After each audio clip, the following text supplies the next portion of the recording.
Hi friends, నేనైతే మీషోలో bangle box order పెట్టాను.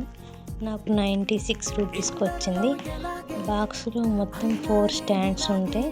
ఆ 4 స్టాండ్స్ బిగించుకొని అంటే అక్కడ ఉన్న ప్లేస్లో అవి పెట్టుకొని బ్యాంగిల్స్ అనేవి అరేంజ్ చేసుకోవచ్చు.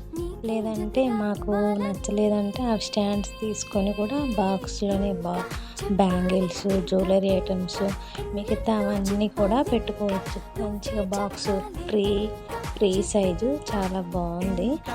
అండ్ ఒక్కొక్క స్టాండ్కి 4 బ్యాంగిల్స్ అనేవి పడతాయి. ఎక్కువ బ్యాంగిల్స్ ఉన్నాయనుకోండి 3 బ్యాంగిల్స్ సెట్సే పడతాయి. లేదంటే తక్కువ ఉన్నాయనుకో 4 పెట్టచ్చు. నేనైతే మంచిగా అన్ని 4 ఇట్లా మంచిగా పెట్టేశాను. నాకు నచ్చింది. Thank you Meesho. మీకు కూడా కావాలంటే ఆర్డర్ పెట్టుకోండి.